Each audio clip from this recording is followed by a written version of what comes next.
बिस्मिल्लाहिर्रहमानिर्रहीम। अज़ीज़ान मन, आपको आपके भाई आदिल राजा का सलाम पहुंचे। आज एक दफा फिर हमारे साथ वकास अहमद भाई मौजूद हैं। वकास अहमद भाई किसी तारफ के मोहताज तो नहीं है। इनकी वजह से हाल ही में जीएचक्यू में थली मची है बड़ी सख्त किस्म की। मैंने भी इनको बताया है, इन्होंने एक पोल किया और उस पोल के नतीजे के अंदर एक पोलिंग का ट्रेंड बन गया। मुझे भी खामोश मुजाहिदों की तरफ से कहा गया कि वकास भाई की तरह आप भी उर्दू के अंदर ये पोल करें, क्योंकि जीएचक्यू में इस पोल की वजह से शदीद आग लगी हुई है। और वो पोल बड़ा जबरदस्त किस्म का, इन्होंने पोल बड़ा सादा सा किया। मैं वो पोल आपको निकाल के बताता भी हूँ, पढ़ाता भी हूँ, लेकिन उस पोल की वजह से जो आग लगी उसका तो मतलब कहने का उसको उसके नतीजे में आपने लोगों लोगों को लॉन्च किया गया, पाकिस्तान के मेन स्ट्रीम मीडिया के एंकर्स को लॉन्च किया गया कि जो है वो वकास अहमद के पोल का जो है वो सामना किया जाए। वकास अहमद ने सिंपल क्वेश्चन पूछा कि पाकिस्तान में सबसे ज्यादा which is the most hated institute in Pakistan. Pakistan army 82% लोगों ने कहा, पाकिस्तान पुलिस 9% लोगों ने कहा, जुडिशरी 7% लोगों ने कहा, 2% लोगों ने कहा कि गली के जो स्ट्रीट रॉबर्स है, जो चोर डकैत है, वो मतलब पाकिस्तान आर्मी 82%। और इसमें 71,371 लोगों ने वोट किया। मुझसे खामोश मुजाहिदों ने ये ख्वाहिश की कि जी इसको उर्दू में आप वकास के पोल को करें। तो आज मैंने फिर ये पोल जो है कल 24 घंटे पहले किया उर्दू के अंदर कि पाकिस्तान का सबसे ज्यादा नफरत किए जाने वाला इदारा कौन सा है। उसमें मैंने 4 ऑप्शंस दिए: पुलिस, एफआईए, दूसरा रेवेन्यू पटवारी, तीसरा फौज, civil arm forces, custom levies. 1.1 million views के साथ तकरीबन 1,70,000 वोट्स इसके अंदर पड़े और पोल क्लोज हुआ है। अभी कुछ देर पहले फाइनल रिजल्ट आए हैं। 83% ने वही एग्जैक्टली कहा है जो वकास के पोल में था। 82% आया था या 83% आया है। फौज और सिविल आर्म फोर्स से सबसे ज्यादा नफरत की जाती है। लेकिन ये बड़ी अजीबो गरीब बात है, लेकिन इसी फौज का सरबराह जो है वो बाजवा था जिससे सिलसिला शुरू हुआ। और अब वहां पे आसिम मुनीर है जो गैर कानूनी अपॉइंटमेंट वाज़ेह तौर के ऊपर नजर आती है। सबसे पहले तो वकास, हम आपको खुशामदीद कहते हैं एक दफा फिर अपने शो के ऊपर। Most welcome. बहुत शुक्रिया आदिल भाई, बहुत शुक्रिया। अच्छा वकास, आपने स्टोरी ब्रेक की बाजवा हक्कानी फाइल्स की, और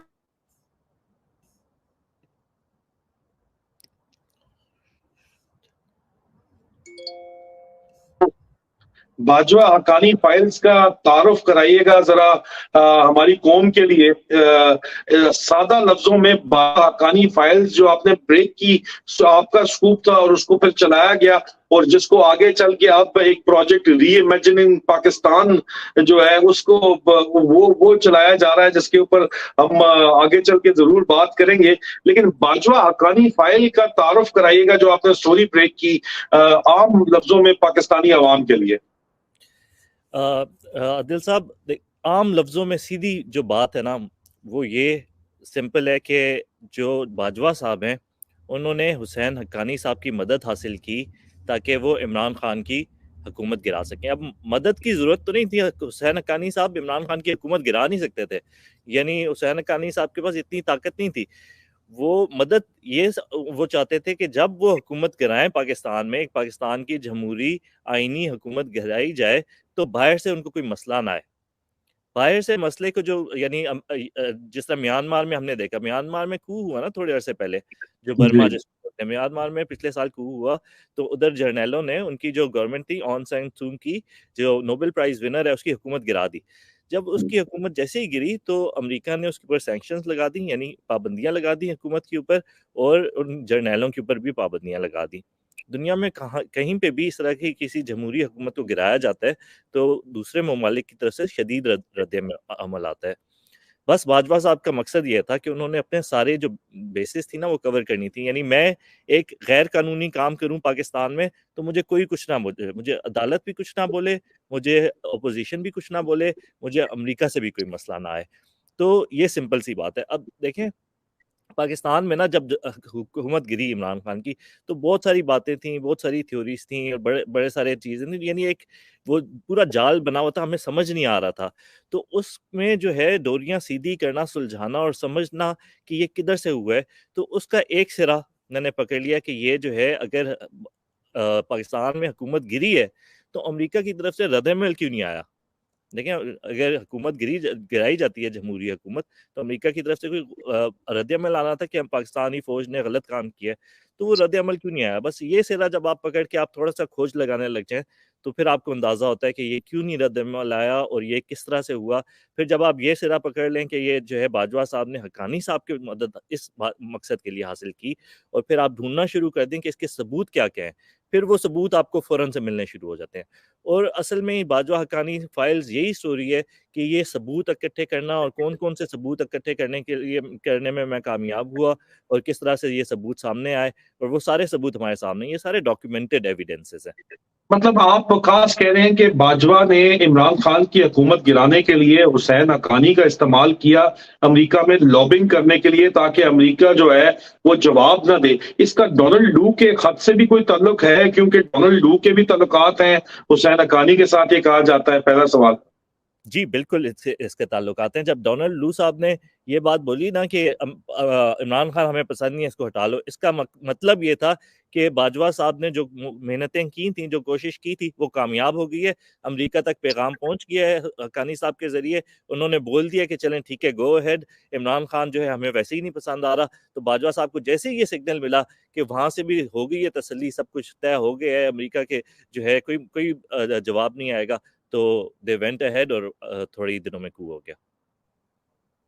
मतलब बाजवा साहब को ने इस्तेमाल किया हुसैन हक्कानी को लॉबिंग करने के लिए अमेरिका से, खुद बराह रास्त इन्वॉल्वमेंट करने के लिए उनको इन्वॉल्व किया, उनको जबरदस्ती खींच के अंदर लाए अमेरिकियों को। क्या ये कहना ठीक होगा इस तनाज़ुर के अंदर?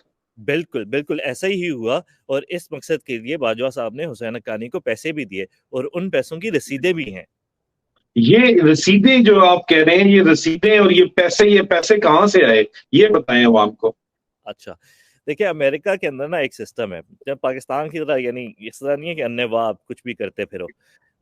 अमेरिका के अंदर ये है कि ना, अगर कोई दूसरी हुकूमत का, यानी बैरूनी मुल्क का कोई बंदा कोई काम कर रहा हो अमेरिका के अंदर, समझें अगर मैं पाकिस्तानी हुकूमत की तरफ से काम कर रहा हूँ, तो मैं ऐसे नहीं काम कर सकता।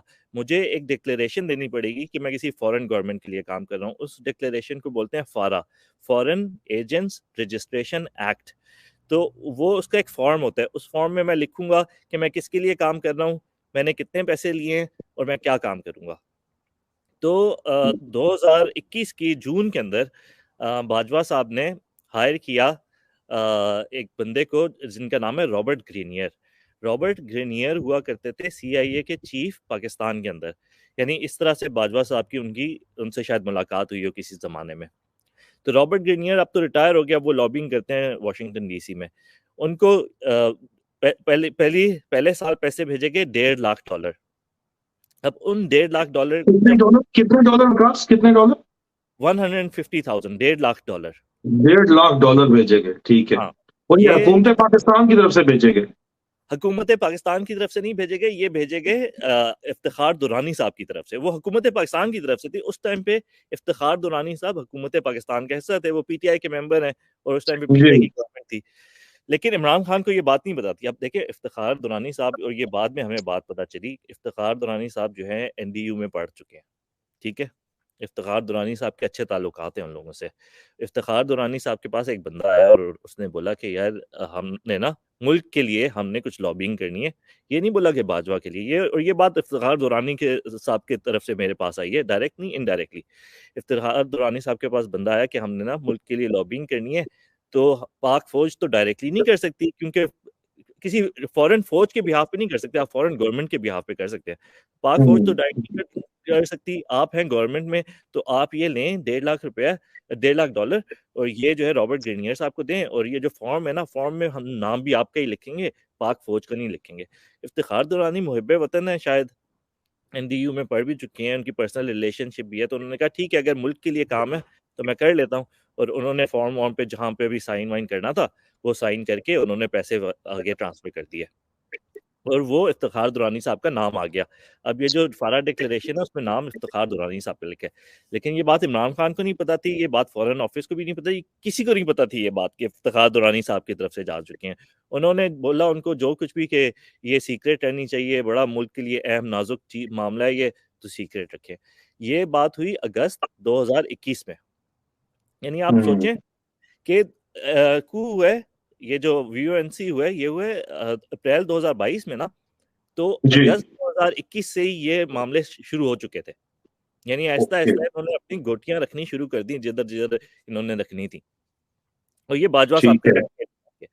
अब अगस्त 2021 से लेके सितंबर 2021 तक, ये कोई 3-4 महीने, इसमें बारी बारी करके पहले $50,000, फिर $30,000, फिर $25,000, इस तरह करके $1.5 लाख भेज दिए गए, और ये काम शुरू हो गया। अब आगे रॉबर्ट ग्रेनियर ने पैसे किसको दिए ये हमें नहीं पता, अभी तक नहीं पता। मैं आपको आगे चल के बताऊंगा ये अब मैं कहाँ पता चलती है ये बात। अच्छा, हम्म। इधर से ना सितंबर में लॉबिंग शुरू हो गई जी बाजवा साहब के लिए। अब अमेरिका में दिसंबर 2021 में, दिसंबर 2021 में, सितंबर सितंबर 2021 में। सितंबर 2021 में, हाँ, जब यहाँ पे कह रहे थे कि हम शहबाज शरीफ को लेके आएंगे, बाजवा साहब के ससुर कह रहे थे पिंडी में बैठे हुए।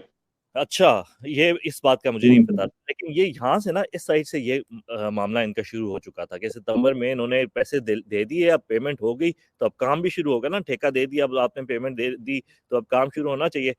तो वो असल में हुआ ये कि ग्रेनियर ने उसमें से, उस पैसों में से $30,000 हुसैन हक्कानी को दिए, और ओके। हुसैन हक्कानी ने आर्टिकल लिखने शुरू कर दिए कि ये ठीक जो है। है पाकिस्तान में इमरान खान तो बहुत बुरा है लेकिन बाजवा बहुत अच्छे हैं। अब हुसैन हक्कानी साहब को अगर आप उनकी हिस्ट्री कुछ देखें ना, वो पाक फौज के कोई खैर ख्वाह नहीं है, और उन्होंने हम्म। पाक फौज की कोई उनके लिए अच्छा काम नहीं किया। वो पाकिस्तान से भागे हुए हैं, उनके पाकिस्तान के ऊपर केस चला हुआ है मेमो गेट का, और वो पाक फौज के खिलाफ था। अगर आप मेमो उठा के पढ़े ना, मैं आपको मेमो भी भेज दूंगा वो पूरा लेकिन वो। आजकल तो तारीफें करते हैं फौज की। हाँ, तो यही पैसे अगर $30,000 मैं दूं किसी को, तो वो दिल में प्यार तो आ ही जाता है। आप मुझे दें $30,000, मैं आपको प्यार करूंगा सच्चा। ठीक है, ठीक हो गया, ठीक हो हुसैन गया। हुसैन साहब को मिले $30,000 तो उसके दिल में सच्चा प्यार हो गया पाक फौज के लिए। वो नहीं, वो सच्चा तो प्यार। साहब ये भी कहते हैं कि आजकल के जी, मैं तो कभी बाजवे से मिला ही नहीं, मैं तो उसका, मेरा उसके साथ कोई तल्लक ही नहीं है, और आदिल जनरल साहब आसिम आपको एक मुनीर की बात बताऊं, तारीफें करते रहते हैं। मुझे ये बात सुन के इतनी हंसी आती है। देखें, हक्कानी साहब ने ना कोई तीन हम्म। चार जगहों पे न्यूज़पेपर में, डॉन में जो है इंटरव्यू दे के हर जगह पे बोला कि मैं तो बाजवा से मिला ही नहीं, और मैं तो हम्म। फैज से भी नहीं मिला। और आपको भी नहीं पता, ये शौक मैं आपको भी देने लगा हूँ, ये ब्रेकिंग न्यूज़ है हम्म। कि हुसैन हक्कानी साहब ने मेरे सामने बोली है ये बात। अच्छा। ठीक। हुसैन हक्कानी साहब ने मेरे सामने बोला है कि मैं बाजवा से मिला यूएई के अंदर, और मैं फैज से मिला यूएई के अंदर। अच्छा, तो बस ये मतलब गिरगिट की तरह जो रंग बदलते हैं तो वो रंग बदल रहे हैं बस। कमांड बदली है तो उन्होंने रंग बदल लिया अपना। आपने बिल्कुल, एक्सपोज कर दिया तो रंग बदल लिया अपने अपना। बिल्कुल, बिल्कुल, उनको लगा कि ये जो है अब कोई बोलेगा नहीं। अब मैं बोल नहीं सकता था बड़े अरसे तक किसी की वजह से। लेकिन असल हम्म। बात ये है कि जो मेरी इतनी सारी सोर्सेज़ है ना, उनमें से एक बड़ी सोर्स हुसैन हक्कानी साहब खुद है। अच्छा। ठीक है, अब ठीक है, ये ठीक है, मतलब ये कुल्हाड़ी उन्होंने खुद अपने पैर पे मारी है। देखिए, खुद कुल्हाड़ी किसने मारी है? कुल्हाड़ी उन्होंने नहीं मारी। ये जो हमारे जर्नैल है ना, इनको समझ नहीं आती कि ये किस टाइप के लोगों को हायर करते हैं। हुसैन हक्कानी एक हम्म। ऐसा मुंह फट बंदा है, जो हर जगह अगर आप उसको एक बात बताएंगे ना, वो छह जगहों पे जाके अपना मुंह फाड़ फाड़ के बोलेगा कि मैं तो बड़ा इंपॉर्टेंट हूँ, मुझसे तो बाजवा भी मिला, मुझसे तो फैज भी मिला, मैं तो जेसन हम्म। बॉर्न हूँ दुनिया का, और मैं सब कुछ कर सकता हूँ। तो मेरे पीछे जो है सारे लगे हुए हैं कि मैं ये हूँ, तो मैं काम करा सकता हूँ। तो वो तो अपनी बड़ाई तो हर कोई बंदा बयान करता है। ये विकास है, ये तो मतलब इसका मतलब है कि सारी, वो तो आप पहले भी हम बात कर चुके हैं कि बाजवा हक्कानी फाइल्स, आपने जो स्टोरी ब्रेक की, फारा डॉक्यूमेंट्स के जरिए आपने सबूत लाया, उसकी कोई भी उसके बाद जो है किसी किस्म की रिट्रीब्यूशन नहीं आई, तो हुसैन हक्कानी साहब ने आपसे नाराजगी का इजहार नहीं किया उसके ऊपर, क्या क्यों मुझे एक्सपोज कर दिया, नंगा कर दिया दुनिया के आगे? बात ही नहीं करते, ना मेरी उनसे कभी दोस्ती थी। वो बस एक मुलाकात मेरी होगी किसी वजह से, लेकिन मेरे तो उनको नहीं पता था मैं कौन हूँ। और उनको असल में देखें, ये जो बात है ना, ये मैंने कभी करनी भी नहीं थी। ये जो ये हक्कानी बाजवा फाइल्स है ना, ये मैंने कभी एक्सपोज भी नहीं करनी थी। मसला ये हुआ कि इन्होंने अरशद शरीफ को शहीद किया। वो हम्म। बर्दाश्त से बाहर है। ये चीज़ नहीं बर्दाश्त की जा सकती। अगर आप कुछ भी करें, आपने जो भी अपने खेल ड्रामे लगाने हैं, ये वो कर लें। अरशद शरीफ एक अच्छा सच्चा इंसान था, वो ठीक बंदा था। उसको मारना हद से आगे गए हैं ये लोग। और उसके बाद फिर अब मैं इनको कवर करता रहूँ कि हक्कानी ने मेरे सामने एक चीज़ एडमिट की है, पूरी दुनिया के सामने वो जाके झूठ बोल रहा है कि ये मैंने नहीं मिला, मैं बाजवा से नहीं मिला, मैं फैज़ से नहीं मिला। और मेरे सामने वो बोल चुका है कि मैं मिला हूँ बाजवा से और बाजवा ने मुझे बोला था कि ये मेरे लिए काम करो, और मैंने उसको बोला था कि ठीक है मैं करूँगा, लेकिन आपको ये कुछ चीज़ें करनी पड़ेंगी और मेरे जो केसेस चल रहे हैं पाकिस्तान में इसको ठीक करना पड़ेगा, इंडिया के साथ ताल्लुकात ठीक करने पड़ेंगे। ये सारी चीज़ें उसने बोली, सारी चीज़ें इग्नोर की जा सकती थी।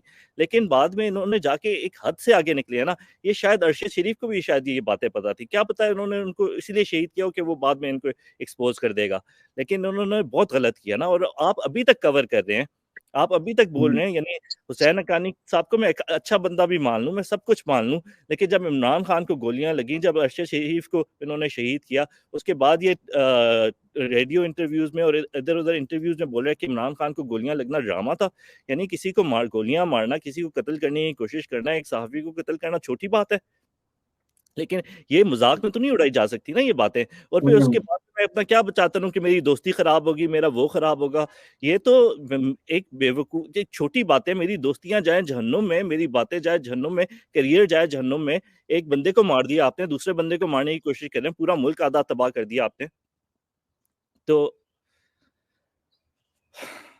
मैं समझ गया आपके जज्बात, बिल्कुल जज्बाती तो आप ज़रूर हैं, लेकिन मेरी तरह ही जज्बाती हैं, और क्योंकि हक सच बात तो आप कर जब हो तो तकलीफ तो होती है। मुझे ये बताएं, इन्होंने 2016 में किताब लिखी री इमेजिनिंग पाकिस्तान, वो प्लेजरिज्म, बहुत से लोग उसको कहते हैं कि तो हमारा काम इसने चोरी किया हुआ है। वो डिबेट तो चले साइड के ऊपर छोड़े, वो कहते हैं कि जनाब ये पाकिस्तान बना ही गलत है, 75 साल से गलत चल रहा है। बड़े बड़े चैनल्स पे जिनके मिलियंस ऑफ व्यूज है, वहां पे पैसे दे के भी ये जाके अपने जो है इंटरव्यूज दे के अपने ख्यालात का प्रचार करना चाहते हैं। तो ये आपको क्या लग रहा है कि पाकिस्तान के असास के ऊपर, पाकिस्तान की बुनियादों के ऊपर ये हमला नहीं है? ये काम ठीक है, वेस्टर्न पर्सपेक्टिव में तो हिंदुस्तान वाले बड़े खुश हो जाएंगे सुन के, अमेरिकन खुश हो जाएंगे कि उनका एक सेट पैटर्न है, एक उनका सेट इमेज है पाकिस्तान के बारे में। लेकिन और हमारे जर्नलों ने मदद की है उनको ये इमेज जो है उसको फैलाने के अंदर। लेकिन अब क्या ये जो हमला पाकिस्तान की असास के ऊपर है, क्या ये री इमेजिनिंग पाकिस्तान जो प्रोजेक्ट चल रहा है, इसके बारे में आप क्या कहेंगे? देखिए, कौन सा वाला आपने पाकिस्तान री इमेजिन करना है? अभी ये जो पाकिस्तान जो जर्नैल चला रहे हैं, इसको तो री इमेजिन करना चाहिए। ये जर्नैलों को तो नहीं चलाना चाहिए ना मुल्क। ये आप री इमेजिन करें, और इमरान खान जो आपका सबसे बड़ा नहीं, पॉपुलर, जर्नैलों की तो तारीफ करते हैं, वो तो कहते हैं जी मिलिट्री के बगैर तो कुछ हो ही नहीं सकता, मिलिट्री तो रहेगी रहेगी। ये तो असल में अपना चूरन बेचने की बात है। हुसैन वो हक्कानी साहब बेसिकली मजहब के ऊपर बात करते हैं कि मजहब को खत्म करो यहाँ से, और सियासत को मजहब की बुनियाद पे, इस्लाम की बुनियाद पे जो है पाकिस्तान का मतलब क्या, ला इलाहा इल्लल्लाह ये कलमा ही गलत लिखा गया है, इसको साइड पे करो। नहीं, ये बात आपकी ठीक है। ये हुसैन हक्कानी साहब ने एक और भी किताब लिखी थी, मैग्निफिसेंट डिल्यूजन्स, और उसमें भी यही बात की हुई थी, बिटवीन मॉस्क एंड मिलिट्री। उनकी एक और किताब थी Pakistan between mosque and military, के मस्जिद जो है पाकिस्तान का दीन से कोई ताल्लुक नहीं होना चाहिए। अब इस बात पर डिसएग्रीमेंट इंटेलेक्चुअली हो सकती है, लेकिन पाकिस्तान की क़याम का मकसद जो था, जो जिसकी वजह से कायद ने पाकिस्तान बनाया था, उसको आप नहीं छोड़ सकते। और वो असल में क्या आप री इमेजिन करना चाहते हैं, चलो आप री इमेजिन करो, लेकिन आप मुझे बताएं, क्या कायद का पाकिस्तान आज तक बना? जिस तरह नहीं कायद ने बस, इमेजिन किया था वो तो बना ही नहीं। तो आप उसको किस तरह नहीं। से चेंज करेंगे? आपने जब वो एक चीज देखी ही नहीं, तो आपको उसको री इमेजिन किस तरह करेंगे? फातिमा जिन्ना की मैं कल स्पीच देख रहा था, वो कह रही थी पाकिस्तान एक इस्लामी जमहूरी मुल्क होगा। ना यहाँ पे इस्लाम आया, ना यहाँ पे जमहूर हुई। तो अब क्या आप री इमेजिन करेंगे? री इमेजिन आप ये कर रहे हैं कि आप बोल रहे हैं कि ना आपको बाजवा के साथ री एंगेजमेंट करनी चाहिए। हुसैन हक्कानी साहब के आर्टिकल है, मैं लिंक भेज दूंगा आपका, जब ये वीडियो आएगी उसके नीचे मैं लिंक डाल दूंगा, कि जो है पाकिस्तान में उसको जमहूर को दफा करो, इमरान खान को दफा करो। आपने अगर एंगेजमेंट करनी है तो पाक फौज के साथ करो। यानी बिल्कुल बिल्कुल आपकी और बिल्कुल। हमारी तौहीन है ये, कि हम जो हैं पाकिस्तान के लोग, आप उसको बाईपास करो और जाके सीधा जर्नैलों के पास जाओ। तो ये तो री इमेजिन ना हुआ ना। और ये जो सारे ये मिफ्ता साहब ये बैठ के री इमेजिन की बात करते हैं, ये तो सारे पाकिस्तान के एलीट हैं, और ये अभी भी यानी एलीट कैप्चर की बात कर रहे हैं, एलीट कैप्चर की बात कर रहे हैं। उसमें 4 स्टेज पे 4 एलीट आपने बिठाए हुए हैं, एक मिडिल क्लास बंदा भी नहीं है, और आप कह रहे हैं एलीट कैप्चर। एलीट कैप्चर जो की बात जो कर रहे हैं, उन्होंने खुद ही एलीट कैप्चर वो किया है। खुद ही एलीट कैप्चर, वो एलीट वही है जिसने कैप्चर किया हुआ है। बिल्कुल। तो ये बिल्कुल। ये तो मज़ाक है, ये तो कुछ भी नहीं है, ये तो हमें डिस्ट्रैक्ट करने की साज़िश है। असल बात तो ये है कि पाकिस्तान के अंदर अभी एक मूवमेंट चल रही है, और पाकिस्तान जो पाकिस्तानी एस्टेब्लिशमेंट है और पाकिस्तानी जो फ्यूडल क्लास है, उससे बर्दाश्त नहीं हो रहा कि ये कैसे हो गया। और उसी चक्कर में बाजवा साहब, हक्कानी साहब, नवाज शरीफ साहब, जरदारी साहब, ये सारे इकट्ठे बैठ गए। ये तो सारे कभी दोस्त नहीं थे। ना हक्कानी फौज का दोस्त था, ना बाजवा जो है नवाज शरीफ का दोस्त था, ना नवाज शरीफ जरदारी का दोस्त था। इनमें से कोई भी आपस में दोस्त नहीं था। लेकिन अभी इनकी पक्की दोस्तियां खत्म नहीं हो रही, टूटनी जा रही हैं, सारे साथी बन गए। ऐसा क्यों है? क्योंकि ये सब इनकी, यानी जो पाकिस्तान के अंदर अगर आप लकीर लगाए ना, तो वो लकीर इस तरह नहीं लगती कि फौज अलग, अवाम अलग, और जो है नॉर्मल सैलरी क्लास अलग। ये वर्टिकली नहीं लगती लकीरें, ये लकीर इस तरह लगती है कि ऊपर ये सारे बड़े और नीचे हम सारे छोटे। ये है असल बात पाकिस्तान में। और जब भी इनको आपस में तो ये लगे रहेंगे, आपस में तो ये गेम खेलते रहेंगे, जैसे क्रिकेट है, जैसे फ्रेंडली मैचेस होते हैं कि अभी तुम ले लो पावर, अभी मैं ले लेता हूँ। लेकिन जब इनको खतरा होगा नीचे से, तो तब ये आपस में इकट्ठे हो जाएंगे। और यही हुआ, और यही इमरान खान बोल रहा था कि जब मैं आऊंगा ये सारे इकट्ठे हो जाएंगे। क्योंकि इमरान खान असल में तर्जुमान है पाकिस्तानी मिडिल क्लास का, और पाकिस्तानी मिडिल क्लास को आज तक वॉइस ही नहीं मिली। इसकी एक वजह यह भी है कि पाकिस्तानी मिडिल क्लास के पास कभी इतनी स्ट्रेंथ ही नहीं थी। ये पिछले 20 साल के अंदर हुआ है कि पाकिस्तानी मिडिल क्लास एजुकेट हुई है, और उसके पास न्यूमेरिकल स्ट्रेंथ आई है, वो पॉलिटिकली एजुकेट हुई है कि उनकी तादाद इतनी बढ़ गई है, उनके पास तो यानी इतनी ताकत आ गई है कि वो बाहर निकल सकें, वो टीवी पे कुछ बोल सकें। हमारे 5-6 लोग जो मिडिल क्लास के लोग हैं वो अखबारों में आ गए। अब जैसे ये सिद्दीक जान को देख लें, आपको देख लें, बड़े सारे लोग ये मिडिल क्लास के लोग हैं जिनको एक्सेस मिल गया है टेक्नोलॉजी का। अब उससे पहले देखें, आप सारे उठाएं, आप सहाफी हमारे, ये सारे एलीट क्लास के लोग हैं। सहाफी उठा लें, इंटेलेक्चुअल्स उठा लें, एकेडमिक्स उठा लें, ये सारे एलीट क्लास के लोग हैं, एक दूसरे की मदद करते हैं। अब रजा रूमी साहब की देख लें, और इन सारे लोग, रजा रूमी साहब के वालिद साहब जज थे जिन्होंने मुशर्रफ के जो जब उन्होंने आइन तोड़ा तो उसकी मदद की। इतने सारे लोग हैं। उस दिन मैं खातून के बारे में बात करता, अर्बन वायलेंस की एक्सपर्ट हैं वो, किसी अमेरिकन यूनिवर्सिटी में उनके वालिद साहब जो है वो उज़ैर बलोच के सपोर्टर थे पाकिस्तान के अंदर, और पुलिस के बड़े ऑफिसर थे, सीसीपीओ वसीम अहमद साहब। तो ये तो कैप्चर जो है, ये हमारी नैरेटिव को भी एलीट कैप्चर किया हुआ है। और जब हमारी तरफ से अब इन लोगों को खतरा है, तो ये सारे अब इकट्ठे हो गए हैं, और ये हमारे खिलाफ कभी कोई नैरेटिव बनाते हैं, कभी कोई नैरेटिव बनाते हैं। लेकिन ये नैरेटिव अभी बना भी लें, जो कुछ भी कर लें, यानी अगर ये अभी वाली मूवमेंट नाकाम भी हो जाए, ये किस तरह से रोक लेंगे? यानी मिडिल क्लास तो बढ़ती जाएगी, हमारे पास तो ताकत आती जाएगी। ये वेव गई, अगली वेव आएगी, वो वेव गई तो अगली वेव आएगी। ये होकर रहना है। ये जो है कौमों की यानी ये डायरेक्शन है ये, और इससे आप बच नहीं सकते। तब्दीली का सफर जो है, वो हकीकी आजादी का सफर जो है, वो आखिरकार अपने मंतकी अंजाम पर पहुंच रहेगा, और पाकिस्तानी अब हकीकी आजादी लेके रहेंगे। अब इसके अलावा कोई और चारा नहीं है। जर्नैल जो इस वक्त स्मैश करना चाहते हैं इमरान खान को, वो आपको होता हुआ अगर नजर नहीं आ रहा है, इसका मतलब है। फाइनल कमेंट दीजिएगा, आपको क्या फ्यूचर नजर आ रहा है इस वक्त पाकिस्तान के लिए? अभी शॉर्ट टर्म में तो बहुत बुरा फ्यूचर है। ये लोग तो इनका दिमाग इतना छोटा है, इनका कोई विजन ही नहीं है, ये तो रुक ही नहीं रहे। और ये हर यानी तकरीबी, और ये आज 7 लोग पीटीआई के शहीद हो गए हैं। सदीक जान को मैंने सुना है गिरफ्तार कर लिया है, और ये लगे रहेंगे। और ये इमरान खान को जो है किसी ना किसी तरह अगर काबू करने में कामयाब हो गए, तो पाकिस्तान के अगले 10 साल 20 साल ज़ाया हैं। और अगर हम लोग कामयाब हो जाते हैं, अगर इमरान खान कामयाब हो जाता है, अगर पाकिस्तान की आवाम कामयाब हो जाती है, अगर हो जाती है, तो फिर पाकिस्तान का मुस्तकबिल बहुत बेहतर है। तो ये इस साल डिसाइड हो जाएगा ये बात। इंशाल्लाह इंशाल्लाह इंशाल्लाह। ऊपर अल्लाह, नीचे अवाम, विचकार इमरान खान, कलम कल्ला बड़, लेकिन अल्लाह ही अल्लाह, अल्लाह ही अल्लाह, और अल्लाह ही अल्लाह के विर्द के साथ इंशाल्लाह ये जंग हम जीतेंगे। वकास, बहुत शुक्रिया। बहुत जल्द आपकी एक और ब्रेकिंग स्टोरी लेके हम अवाम के पास दोबारा हाजिर होंगे। हाज़रीन किराम, अजीजा नेमन, बशर्ते जिंदगी, बहुत जल्द आप लोगों से मेरी और वकास की दोबारा इकट्ठे मुलाकात होगी। फी अमान अल्लाह। अस्सलाम वालेकुम।